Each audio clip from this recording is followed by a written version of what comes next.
Olá pessoal, meu nome é Alexandre Johnson, sou professor de flauta do Instituto de Música Valdemar de Almeida, da Fundação José Augusto. Nesse vídeo eu vou apresentar para vocês a flauta transversal, mas antes vou fazer algumas considerações.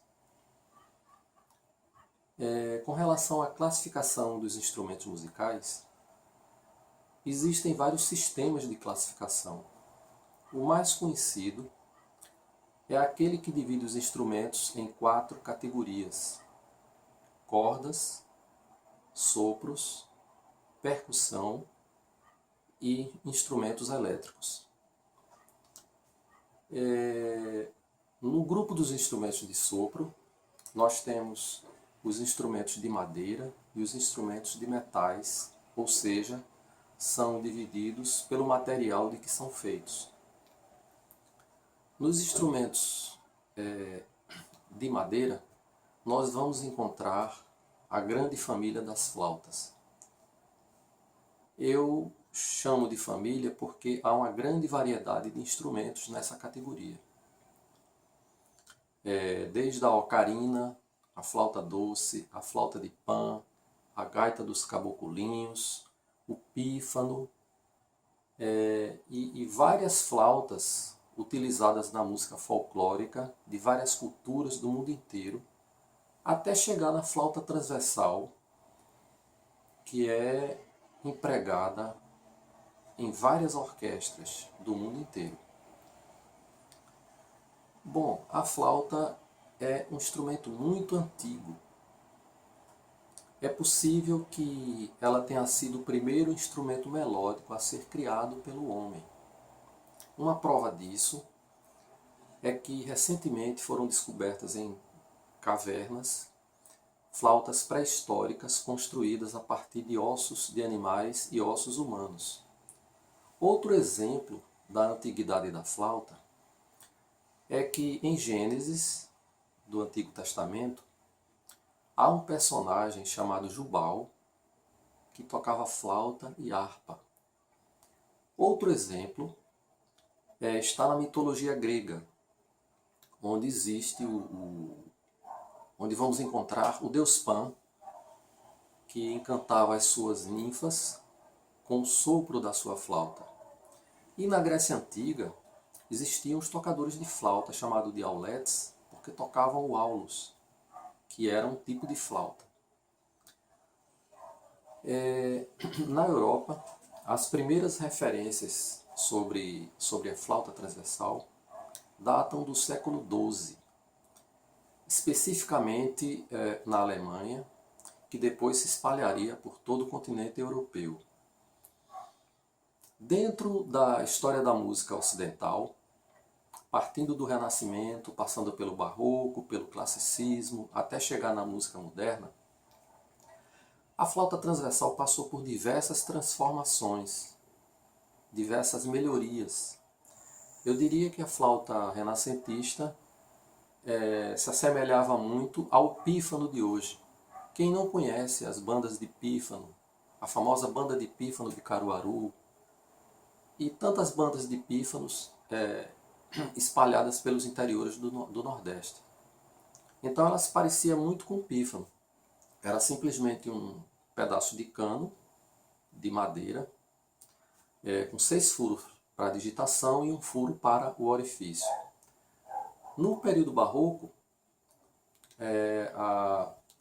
a flauta transversal ela passa a ser feita em 3 ou 4 seções ou pedaços que se encaixavam e começaram a usar chaves, começaram a acrescentar chaves com o intuito de facilitar passagens difíceis de determinadas obras. Até que, em fins do século XIX, um flautista alemão chamado Theobald Böhme, ele era construtor de flautas também, ele desenvolveu um sistema de chaves que passaria a ser modelo para todas as flautas a partir daí. Então hoje a flauta moderna utiliza ainda o sistema Böhme, o sistema criado por Theobald Böhme. Eu tenho aqui alguns exemplares que eu gostaria de mostrar para vocês. Inicialmente, eu vou mostrar um pífano que, como falei, ele se assemelha muito à flauta renascentista. Vejam que ela é um pedaço de cana, né?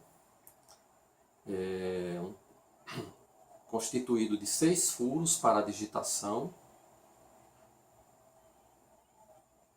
e um furo para a embocadura. Ele tem uma sonoridade bastante aveludada e eu vou mostrar para vocês.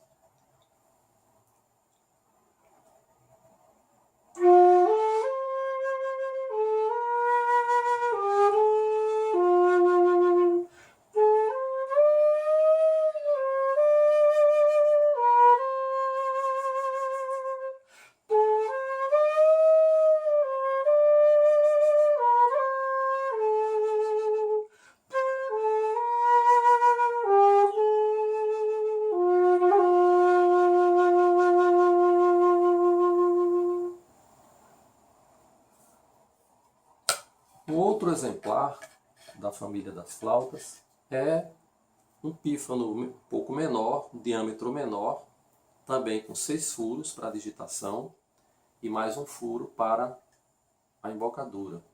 Ele tem uma sonoridade um pouco mais aguda.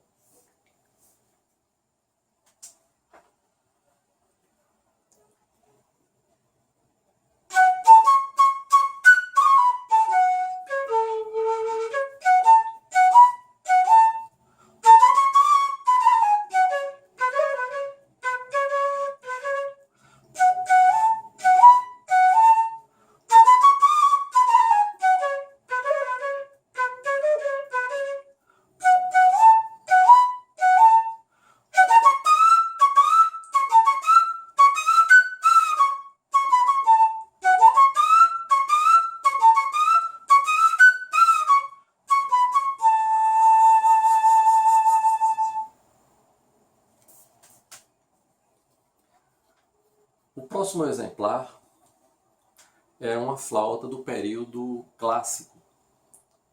Vejam que ela já é um pouco maior com relação ao pífano. Ela é feita de uma madeira escura chamada ébano. Ela se divide em várias partes, uma herança já do período barroco. Vejam que aqui eu tenho o bocal, a complementação do bocal, o corpo, que vai até aqui, e o pé da flauta. Então ela constitui-se de chaves, ela já tem 5 chaves, e é um instrumento bastante difícil de se tocar para o músico dos dias de hoje.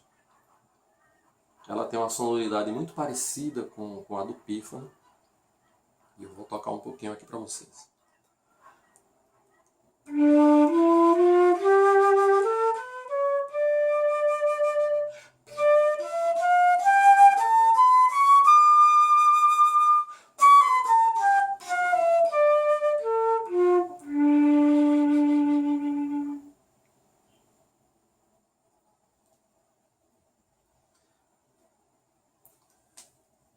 O próximo exemplar é a flauta transversal moderna.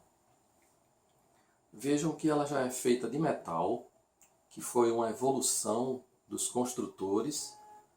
Eles descobriram que o metal, né, diferentemente da madeira, o instrumento ele adquire uma projeção de som maior, o som mais brilhante. Então a flauta, a partir do período final do século XIX, início do século XX, ela passou a ser feita de metal. Então eu tenho aqui, ela é constituída de 3 partes, né? Eu tenho o bocal,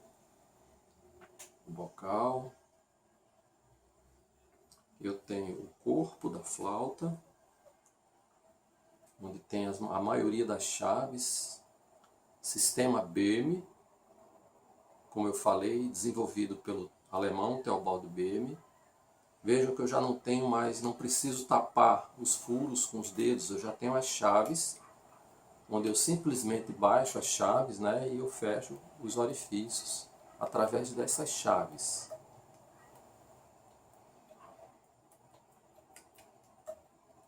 Então aqui está o corpo da flauta e finalmente o pezinho da flauta. E aí eu encaixo as três partes.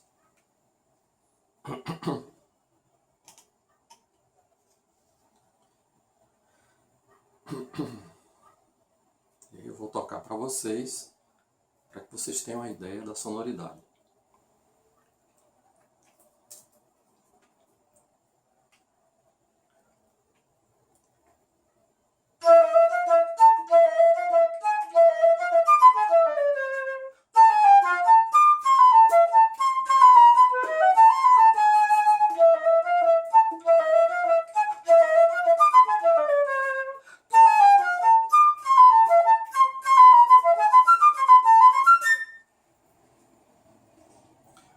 Um outro membro da família das flautas transversais é a flauta em sol. Vou mostrar a flauta em sol, que é uma flauta um pouco maior.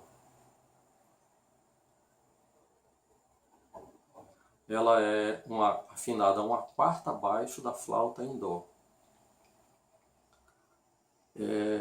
Foi uma flauta muito apreciada por Tom Jobim, inclusive ele tocava. Ela é muito utilizada no jazz, e essa é uma característica da flauta, é um instrumento bastante versátil. Você encontra ela na música, tocando música folclórica, música nordestina, no jazz, na música de concerto, que a gente chama de música clássica. Enfim, é um instrumento bastante versátil. Então eu vou tocar aqui. Vejam que ela tem uma sonoridade mais grave, mais aveludada, mais escura.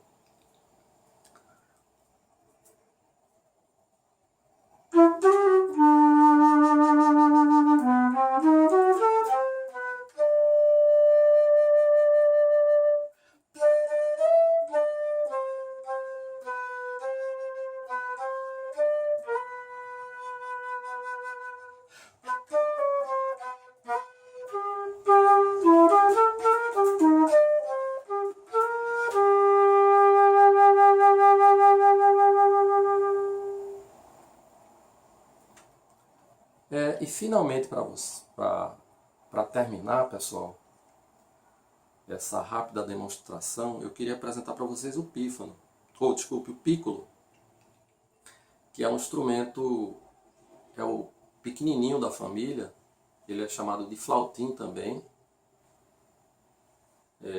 Ele é uma flauta pequena, ele é dividido em duas partes, e ele tem uma sonoridade bastante aguda. Vou tocar um pouquinho aqui para vocês.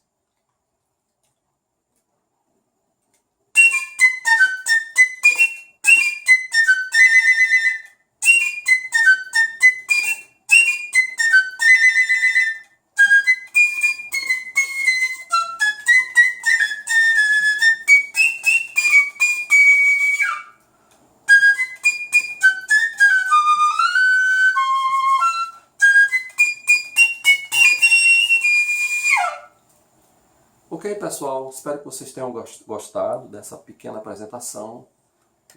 Um abraço a todos.